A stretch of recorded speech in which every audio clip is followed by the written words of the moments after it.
Hello my dear student, आपके अपने YouTube channel real teacher Bihar board में आपका फिर से स्वागत है। और आज मैं क्लास 7th की जो सामाजिक विज्ञान का बुक है हमारा पर्यावरण, उसका चैप्टर 3 हमारी बदलती पृथ्वी, इसके बारे में आज हम लोग पढ़ेंगे।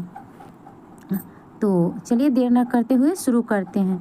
फर्स्ट लाइन है, स्थल मंडल अनेक प्लेटों में विभाजित है, जिन्हें स्थल मंडलीय प्लेट कहते हैं। हमारे जो स्थल मंडल है अनेक प्लेटों में विभाजित है, जिसे हम स्थल मंडलीय प्लेट कहते हैं। आपको जानकर आश्चर्य होगा कि ये प्लेट हमेशा धीमी गति से चारों तरफ घूमती रहती है और प्रत्येक वर्ष केवल कुछ मिलीमीटर के लगभग पृथ्वी के अंदर पिघले हुए मैग्मा में होने वाली गति के कारण ऐसा होता है। ऐसा क्यों होता है, क्वेश्चन आगे देखेंगे हम लोग कि पृथ्वी की प्लेटें क्यों घूमती हैं, तो इसका आंसर हम लोग यहीं से लिखेंगे। पृथ्वी के अंदर पिघला हुआ मैग्मा वृत्तीय रूप में घूमता रहता है, जैसा कि एक्टिविटी में दिखाया गया है, उसको आगे हम लोग देखेंगे।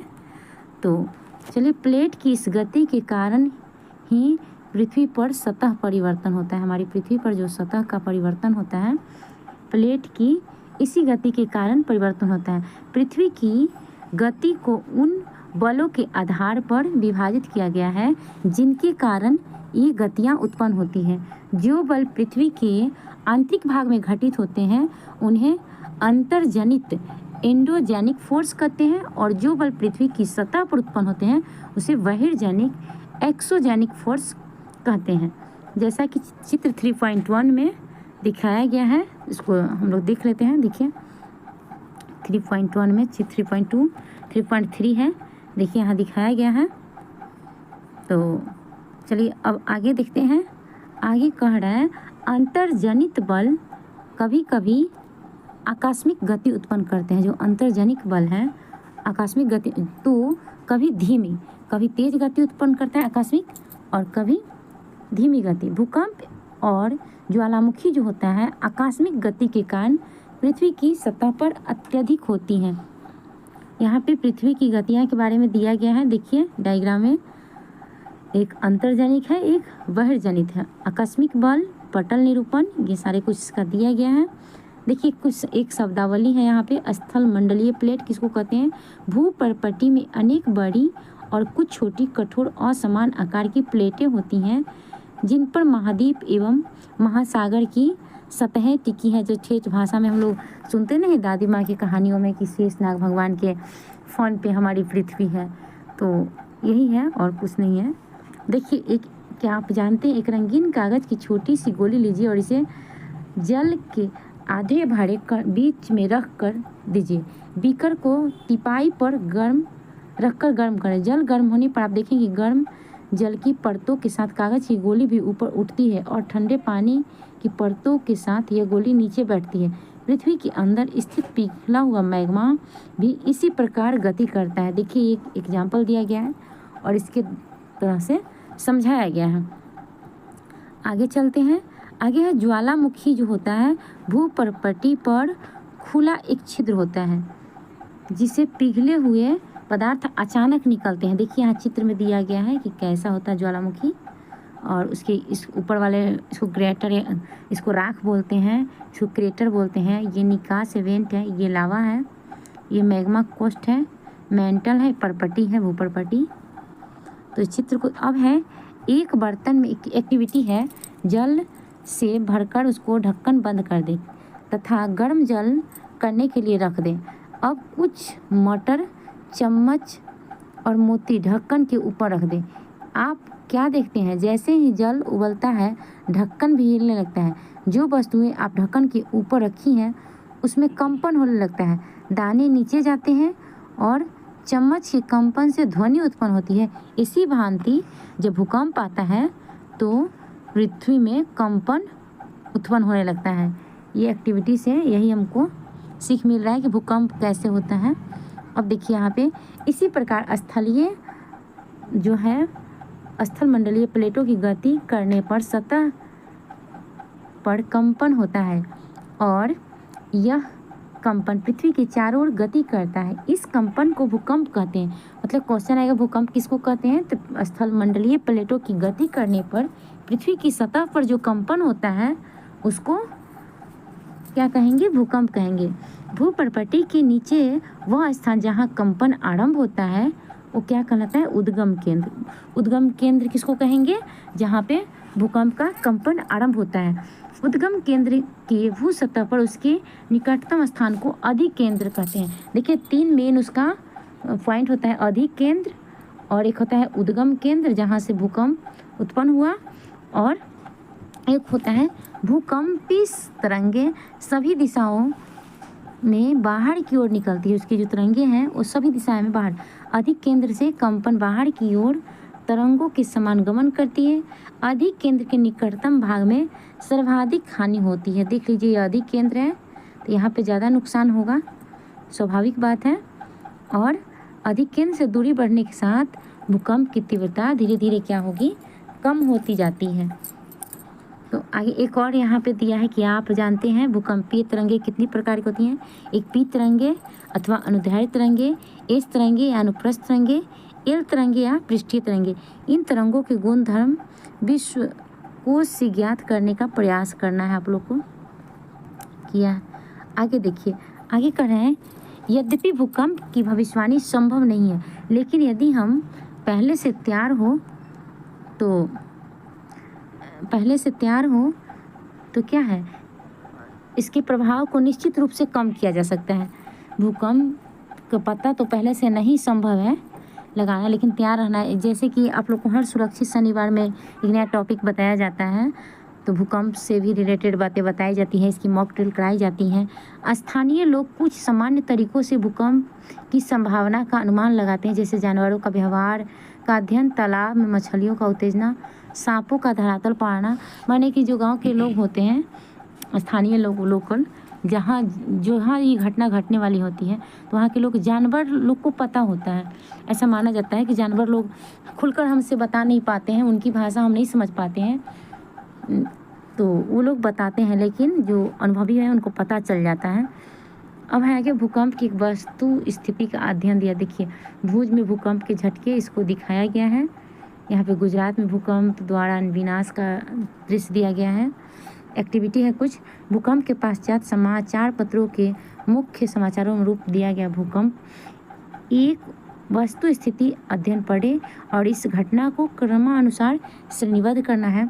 कल्पना करें कि यदि स्कूल समय के बीच अचानक भूकंप आ जाए तो आप अपनी सुरक्षा के लिए क्या करेंगे। तो ये आप कर सकते हैं, कल्पना क्या करिएगा, आप लोग को सुरक्षित शनिवार में बताया जाता है, उससे बचने का उपाय। भूकंप देखिए, क्या आप जानते हैं भूकंप मापन यंत्र से किया जाता है। भूकंप का मापन, जिसे भूकंप लेखी कहते हैं। भूकंप की तीव्रता रिएक्टर स्केल से मापी जाती है। जिस भूकंप की तीव्रता 2.0 अथवा उससे कम होती है उसका प्रभाव नहीं के बराबर होता है। जिस भूकंप की तीव्रता 5.0 होती है वह वस्तुओं के गिरने से क्षति पहुंचा सकता है। जिस भूकंप की तीव्रता 6.0 अथवा उससे अधिक होती है बहुत शक्तिशाली, और जिसकी तीव्रता 7.0 अथवा उससे अधिक वह सर्वाधिक शक्तिशाली समझा जाता है। ये भूकंप की तीव्रता का मतलब कि बताया गया है। अब देखिए भूकंप के दौरान कहाँ जाए, क्या आश्रय लें। देखिए सुरक्षित स्थान, रसोई घर के काउंटर या मेज के नीचे, दीवार के अंदरूनी कोने में कहाँ छुपना है उस समय।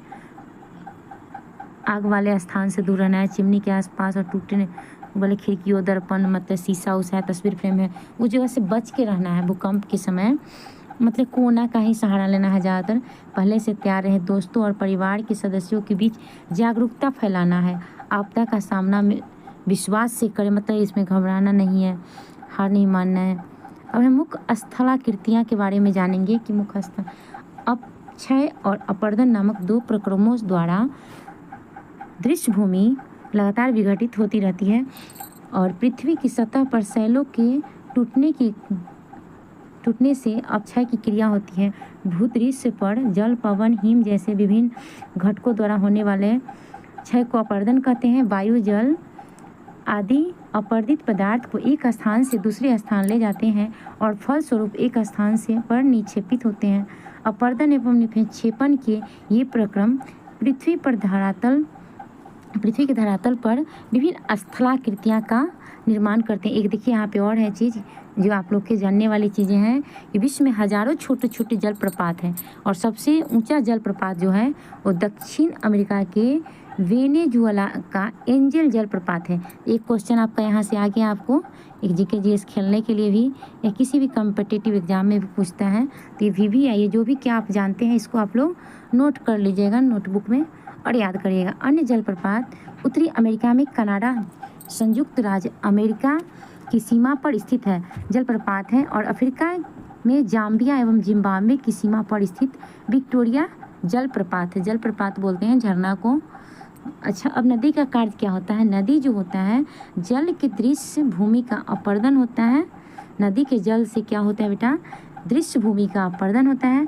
जब नदी किसी खड़े ढाल वाले स्थान से अत्यधिक कठोर शैल या खड़े ढाल वाली घाटी में गिरती है तो यह जलप्रपात बनाती है। यहाँ पे जलप्रपात जो मिलाने वाला आगे हम लोग का क्वेश्चन आएगा, उसका आंसर यहीं से बनेगा, कठोर शैल लगेगा उसका। अब देखिए यहाँ पे एक डायग्राम दिया गया है झरना से कैसे पानी गिरा है। ये कठोर शैल है, जल की शक्ति द्वारा काटे गए मृदु शैल है। आगे हम लोग चलते हैं, आगे देखते हैं।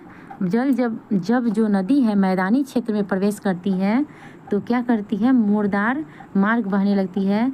नदी के इन्हीं बड़े मोड़ों को विसर्प कहते हैं। क्वेश्चन आएगा विसर्प किसे कहते हैं, तो यहाँ इसका आंसर हो जाएगा। इसके बाद विसर्पों को किनारों पर लगातार अपरदन और निक्षेपण शुरू हो जाता है। विसर्प लूप के सिरे निकट आते हैं और समय के साथ विसर्प लूप नदी से कट जाते हैं और एक अलग झील बनाते हैं, जो यहाँ चित्र में सब दिखाया गया है। देखिए इस चित्र को। कभी कभी नदी अपने तटों से बाहर भी बहने लगती है। निकटवर्ती क्षेत्रों में बाढ़ आ जाती है। बाढ़ के कारण नदी के तटों पर क्या होता है? निकटवर्ती महीन मिट्टी एवं अन्य पदार्थों का निक्षेपण करती है। ऐसी मिट्टी एवं पदार्थों को अवसाद कहते हैं। अभी बाढ़ का समय आ गया है, आप लोग देख रहे होंगे, टीवी पे न्यूज़ पे सुन रहे होंगे। नदी के स्थित तट को तटबंध कर, मतलब तटबंध किसको कहते हैं, तो भी क्वेश्चन का आंसर यहाँ बन जाएगा। समुद्र तक पहुँचते पहुँचते नदी का प्रवाह धीमा हो जाता है और नदी अनेक धाराओं में विभाजित हो जाता है। देखिए यहाँ पे चित्र भी दिया गया है कि और इसको क्या कहते हैं, जो कई सारे धाराओं में बट रहा है उसको वितरिका कहा जाता है। देखिए यहाँ पे आधा इधर दिया है इसका और आधा यहाँ दिया है। अब विश्व के कुछ नदियों का नाम ढूंढे जो डेल्टा का निर्माण करती है। इसको आप लोग कमेंट बॉक्स में आंसर रिप्लाई करेंगे। ये कौन कौन सी नदियाँ डेल्टा का निर्माण करती है और सबसे बड़ा डेल्टा किस नदियाँ का है, इसको आप लोग कमेंट बॉक्स में रिप्लाई ज़रूर देंगे। यहाँ नदी इतनी धीमी हो जाती है जब गिरने लगती है समुद्र में कि अपने साथ मलबे का निक्षेपण करने लगती है और प्रत्येक वितरिका अपने मुहाने का निर्माण करती है और सभी मुहाने के अवसादों को संग्रह से डेल्टा का निर्माण होता है। देखिए डेल्टा है, मुख्य नदी वितरिका है और उसी ये मुख्य नदी उसका वितरिका है। समुद्री तरंग के कार्य, जब समुद्री तरंग का क्या कार्य है? समुद्री तरंग द्वारा निर्मित स्थलाकृतियाँ समुद्र में कैसे बनती हैं। अब देखिए समुद्र तरंग के अपरदन और निक्षेपण से समुद्री तटीय स्थलाकृतियाँ बनती हैं। मैंने कैसे बनती हैं तो बता रहे हैं। समुद्री तरंगे जब टकराती हैं सैलों से तो दरार विकसित होता है, बड़ा बड़ा, जाहिर सी बात है। देखते हैं आप ऐसे ही वर्षा वगैरह होता है, धूप तेज, मिट्टी में दरारें सूखने के बाद मिट्टी की आती है कि नहीं, ठीक वैसे ही समय के साथ बड़ी और चौड़ी हो जाती हैं और इनको समुद्री गुफा कहते हैं। इन गुफाओं के बड़े हो जाने पर इनमें केवल छत ही बचती है जिसे तटीय मेहराब करते हैं। जो बहुत बड़ा हो जाता है तो लगातार अपरदन छत को भी तोड़ देता है और केवल दीवारें बच जाती है। छत हम लोग की छत नहीं है, समुद्र में जो है बन रही स्थलाकृतियाँ उसकी है।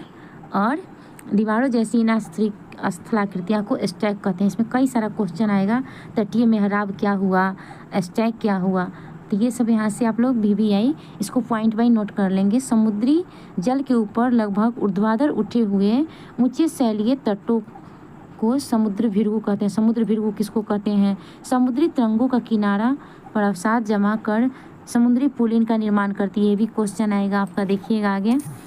अब है हिमनद के क्या कार्य है, इसको हम लोग पढ़ते हैं। हिमनद जो है हिमानी बर्फानी नदियाँ होती हैं और क्या करती है ये नदियाँ हिमानी बर्फानी नदियाँ होती हैं और हिमनद अपने नीचे की ओर कठोर चट्टानों से गुलासमी मिट्टी और पत्थरों को अपर्दित कर देती है। गुलासमी मिट्टी जो होती है पत्थरों को भूदृश्य का अपर्दन करती है। हिमनद गहरे गर्तों का निर्माण करती है। पर्वतीय क्षेत्र में बर्फ पिघलने से उन गर्तों में जल भर जाता है और सुंदर झील बन जाता है। क्वेश्चन यदि आएगा कि झील का निर्माण कैसे होता है तो यहाँ पे आप लोग इसका आंसर हो जाएगा। हिमनद के द्वारा लगाए गए पदार्थ जैसे छोटे बड़े सैल, रेत, तलछट निक्षेपित होते हैं और हिमनद हिमोड का निर्माण करते हैं। आगे चलते हैं हम लोग। अब देखते हैं पवन के कार्य। पवन का क्या कार्य है? तो पवन, आपने कभी रेगिस्तान देखा? ऐसा है, सब लोग रेगिस्तान देखे होंगे। बालू के बड़े बड़े टिब्बे जो चित्र में दिखाया गया, देखिए बालू के टिब्बे जो हैं रेगिस्तान में पवन अपर्दन एवं निक्षेपण का महत्वपूर्ण कारक है। अब देखिए यहाँ पे पवन का क्या काम है, तो रेगिस्तान में इसका अपर्दन और निक्षेपण प्रमुख कार्य। एक पॉइंट यहाँ बनेगा, रेगिस्तान में आप छत्रक के आकार का सेल देखेंगे जिन्हें समान छत्रक सेल कहते हैं। छत्रक सेल किसको कहते हैं? तो बन जाएगा पवन सेल के ऊपरी भाग की अपेक्षा निचले भाग को आसानी से काटती है, इसीलिए सेल के आधार पर संकीर्ण और शीर्ष विस्तृत होते हैं। पवन चलने पर अपने साथ क्या करता है, रेत को गिरकर छोटी पहाड़ी बनाती है, इसको बालू टिब्बा कहते हैं। अब यहाँ दो क्वेश्चन बन गया, छत्रक सेल क्या होता है और बालू टिब्बा क्या होता है, दोनों बन जाएगा। आशा है आप लोग समझ चुकेंगे, आंसर कर लेंगे। जब बालू के कण महीन हो एवं हल्के होते हैं तो उनको उठाकर अत्यधिक दूर उड़ाकर ले जाती है। हवा जिधर बहा उधर देख रहे हैं बड़ा ऊंचा कर देता है। जब ये बालू के कण विस्तृत से निक्षेपित जब ये बालू के कण विस्तृत क्षेत्र में निक्षेपित हो जाते हैं तो लोयस कहते हैं इसको। लोयस किसको कहते हैं? तीन क्वेश्चन है, बालू टिब्बा, छत्रक सेल और लोयस। चीन में विशाल लोयस निक्षेप पाए जाते हैं। विशाल लोयस कहाँ पाया जाता है? तो चीन में पाया जाता है। चलिए अब अभ्यास के प्रश्न देखते हैं। प्रश्नों के उत्तर है प्लेटें क्यों घूमती हैं। तो पहले हमने बुक में भी आपको बताई हूँ, यहाँ पे बुक में भी दिया है फर्स्ट पेज में सबसे पहले ही, तो देख लेते हैं। यहाँ भी दिखा देती हूँ आपको, ऐसे मैं बनाई हूँ सारे क्वेश्चन का आंसर मैं करके रखी हूँ। देखिए यहाँ पे दिया गया है कि पृथ्वी के अंदर जो पिघला हुआ मैग्मा वृत्तीय रूप में घूमता है, जिससे क्या होता है, पृथ्वी प्लेटें जो है घूमती हैं। तो वहाँ पे दिया है और यहाँ पे मैं कर दी हूँ। देखिए यहाँ पे आंसर बना के आपके पास ये सारा आंसर है, प्लेटें क्यों घूमती हैं। तो देखिए इसका आंसर यहाँ पे बताया गया है। अब सेकंड है बहिर्जनिक और अंतर्जनिक बल क्या है। तो जो बल आंतरिक भाग में घटित होगा उन्हें अंतर्जनिक और जो बाहर होगा उसे अब है अपर्दन क्या है। तो देखिए भूदृश्य पर जल, पवन और हिम जैसे विभिन्न घटकों के द्वारा होने वाला क्षय को अपर्दन कहते हैं। तो ये भी आंसर कंप्लीट हो गया। तीसरा भी आपका कि अपर्दन किसे कहेंगे। अब है बाढ़कृत मैदान का निर्माण कैसे होता है। तो पढ़े थे, अभी जस्ट हम लोग पढ़े हैं कि बाढ़ के कारण नदी के निकटवर्ती क्षेत्रों में क्या होता है, महीन जो होती है मिट्टी और पदार्थों का अवसाद जमा हो जाता है और इससे बाढ़कृत मैदान का निर्माण होता है। बालू टिब्बा क्या है, जस्ट पढ़े हैं तुरंत हम लोग। जब पवन का जो बहाव होता है वो रुकता है तो यह रेत गिरकर छोटी पहाड़ी बनाती है और इसी पहाड़ी को हम लोग बालू टिब्बा कहते हैं। अब है समुद्री पुलिन का निर्माण, तुरंत पढ़े हम लोग अभी तुरंत, कि जल के ऊपरी लगभग ऊर्ध्वाधर उठे हुए ऊंचे शैलीय तटों को बिरु कहते हैं और समुद्री तरंगों के किनारे अवसाद जमा कर समुद्री पुलिन का निर्माण करते हैं। चाप झील क्या है, तो देखिए ये चाप झील आगे है, सही गलत। तो पहला में इनमें से कौन सी समुद्री तरंग की विशेषता नहीं है, तो किनारा था शैल जो है समुद्री तरंग का विशेषता नहीं है। दूसरा है हिमनद की निक्षेपण की विशेषता क्या है, तो हिमोड है, हिमोड होगा यहाँ पे। और तीसरा पृथ्वी की आकस्मिक गतियों के कारण कौन सी घटना होती है, तो ज्वालामुखी वाला जो अभी देखें, क्योंकि ये तो होगी नहीं दोनों, न बाढ़कृत होगी न वलन होगा। आगे अब है छत्रक सेल पाया जाता है कहाँ, तो रेगिस्तान में, अभी पढ़े थे हम लोग। अब देखिए चाप झील क्या है, नदी घाटी में पाई जाती है। अब देखिए जो मिलान करने वाला था उसको मैंने सामने सामने लिख दी हूँ इसमें, अब क्वेश्चन से मिला लीजिएगा। हिमनद बर्फ की नदी को कहती है, विसर्प नदियाँ बनाती हैं, पुलिन समुद्री तट बनाता है, बालू टिब्बा रेगिस्तान में, जलप्रपात हम क्वेश्चन में पढ़ाते समय बताई थी कि एक क्वेश्चन है भूकंप, पृथ्वी का कंपन। अब है कारण बताना है कुछ छत्रक सेल जो होता है छत्रक आकार में क्यों होता है? तो देखिए इसका आंसर यहाँ पे कारण मैंने दे दी हूँ कि क्यों होता है। बाढ़कृत मैदान उपजाऊ होते हैं, क्यों होता है? क्योंकि बाढ़ के महीन मिट्टी परतें जमा जो होती है बाढ़ के बाद, और अन्य पदार्थ क्या होता है तलछट में बैठ जाती है, जिन्हें तलछट का जो इसके किनारे पर खेती करने के लिए आदर्श होते हैं। मतलब कि क्योंकि उसमें प्रचुर मात्रा में ह्यूमस, लवण, खनिज सब पाया जाता है, इसलिए मिट्टी उपजाऊ होती है। समुद्री गुफा स्टैक के रूप में परिवर्तन हो जाती है, इसका कारण क्या है? तो क्योंकि जो गुफाओं की छत की बल समुद्री मेहराब बन जाती है। इसके अलावा कटाव से जो होता है दीवारें का निर्माण बच जाता है, ठीक, जिसको हम लोग स्टैक कहते हैं। भूकंप के दौरान इमारतें गिरती हैं, इसका कारण क्या है? क्योंकि भूकंप के दौरान क्या होता है बेटा, भूकंप के दौरान केंद्र से तरंगों के रूप में बाहर निकलती हैं। भूकंप जो है कंपन जो है निकलती है भूकंप के केंद्र से और पृथ्वी की सतह के माध्यम से सफ़र करती है, जो अचानक भवनों को निर्माण करते हैं। अचानक कंपन का निर्माण करते हैं, जो इमारतों के गिरने में सहायक बनती है। अगर आप उदाहरण लेंगे तो अपने बेंच पे बैठे हैं, टेबल पे अपने जो अपर बेंच है आपका उस पर बैग रखे हैं, खूब जोर से हिलाते हो गिर जाता है। पेंसिल पेन का डब्बा, आपका पेन है या आपका बॉटल, ठीक वैसे ही। तो थैंक्स फॉर वाचिंग, आज के लिए इतना ही। अगर आपको वीडियो अच्छा लगा हो, आपको पढ़ाई समझ में आ रहा हो, तो लाइक, शेयर और कमेंट ज़रूर करें। Thanks for watching again, please